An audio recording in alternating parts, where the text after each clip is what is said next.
$12 billion in tax cuts. Let's have a look.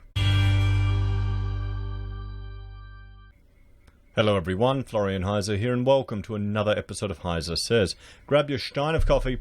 Let's have a look at this article from Yahoo Finance, which is discussing the $12 billion in tax cuts that are coming. Who's looking forward to them, guys? Do you think you might get a nice, healthy tax cut? Maybe it'll offset the taxes I now have to pay to the United States government as being a YouTube creator. Fantastic.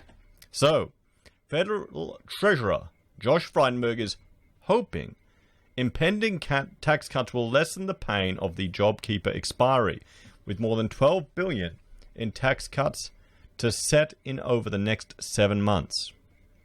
Around $9 billion in tax cuts has already flowed to 8.8 million Australians during the pandemic. Frydenberg will note at the Business Council of Australia dinner on Tuesday, but more is yet to come. So, have you already received this tax cut? Or if you're in business and are paying ahead, have you managed to get a slice of that tax cut? And has it changed your actual spending? Now, here's the thing. There's going to be a few people that get the tax cut and then they'll start spending money and going out there and shopping. And then there'll be others that, that'll be like the noob way of doing it. There'll be others that'll be using it to pay down debt. There'll be others that will be using that tax cut to invest. There'll be others who don't even notice it. What level are you at, guys? So, the government brought forward the second stage of the tax cuts in October last year to help deal with the COVID-19 fallout. The cuts, originally scheduled for July 2022, but backdated to come into effect from July 2020, deliver cuts for Australians earning between $45,000 and $200,000. And you'll see so many times we were looking at articles where the reporters would just harp on about the rich are getting these huge tax cuts, earning $200,000 and getting more of a tax cut than someone earning $45,000. Now, it has to be done for clicks. They can't be that foolish to not understand how our tax system works. I mean, come on. They can't be. Can they? If you can't understand how our simplistic tax system, that if you earn more, you pay more tax, so if there's a tax deduction, you'll get a better return, or you'll get more money back, I'm really worried about our education system. So under this stage of the cuts, Australians earning above $120,000 score an extra $2,745 in relief, while those earning $40,000 receive $1,060. Well, they don't pay as much tax, guys. Here we go. Look at the percent change.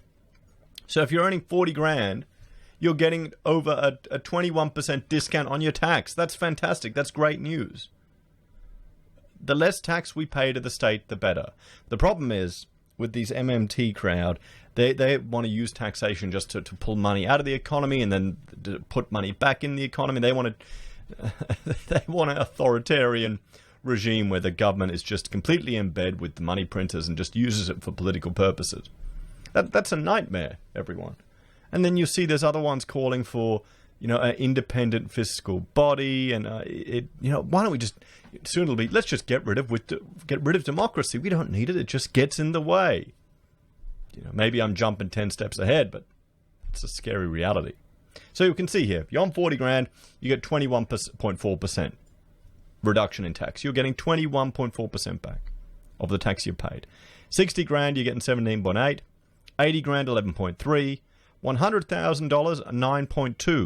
120 grand, 8%. 140 grand, 6.1%. You're getting 5.1% on 160, and 4.4% on 180, and 3.8% on 200 grand. I mean, look at how much tax you're paying if you're earning 200 grand. You're paying nearly $70,000 to the government. No wonder people want to go in housing. No wonder people are using negative gearing to kind of put a dent in this. Everyone. You can't blame people. Even as temporary emergency supports like JobKeeper come to an end, a further $2 billion per month in tax cuts will flow to Australians between now and the end of September, Frydenberg will say. Allowing Australians to keep more of what they earn will help to support the economy, or the economic recovery, by giving households more money to spend at local businesses. Or it'll just give people an incentive to work And it's their own bloody money. Every dollar you take away from someone is money for a first home deposit. It's dancing lessons for a child. It's school supplies. It's food. That is what taxes are. That's how they're torn away from people. It's involuntary. You don't have to, So the only way to get out of this involuntary situation is that people look to minimize their taxation. They hire professionals. Entire industries evolve to deal with this problem. And I would say that our obsession with property as a method for reducing our taxation has snowballed now to the point where you've got an entire generation, probably in the lower part, that are just struggling to get in.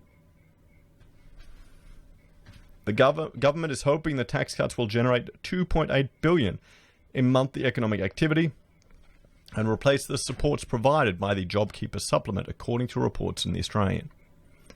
It may do.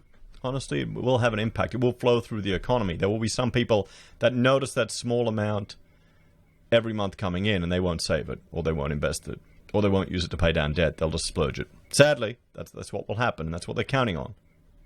Don't fall for the trap, guys. Yeah.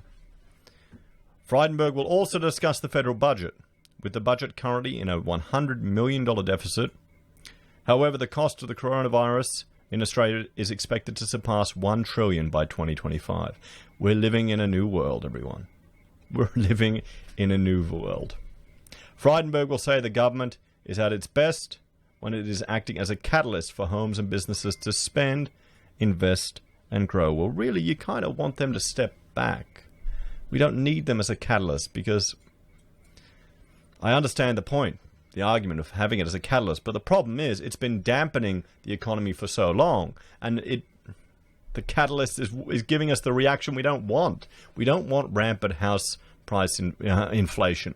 We don't want an economy so lacking of complexity that there's no opportunities here for people to work. JobKeeper had to end, as its continuation beyond 12 months would be counterproductive to the economy, propping up unsustainable businesses and preventing the more efficient allocation of workers and capital across the economy, he said. And he's right there. He's right there. It's been keeping zombie companies alive, everyone. There's some businesses that shouldn't keep going that have been propped up by JobKeeper. Sadly, we've seen that in the incredible low number of businesses getting external administration, which is slowly starting to tick up, which is at about 50% of where it should be, and personal insolvencies. So, are you getting the tax cut? What are you going to spend it on? So if you're getting your $1,000, where's it going, guys? Food, expenses, or is it extra above and beyond that you budgeted? And are you going to use it to save or invest? Let us know in the comments down below. Thank you all for watching, everyone. Please like, share, and subscribe to the channel. If you're a fan and enjoy the content I create here, there are a few ways you can support us. You can join us on YouTube or Patreon. You can support us using our affiliate links from Amazon, eBay, Independent Reserve, or AussieBroadband. You can buy merch from HeiseSays, use Gold Pass from the Perth Mint, or support us via PayPal. Take care. Have a great day. I'll see you next time. Bye for now.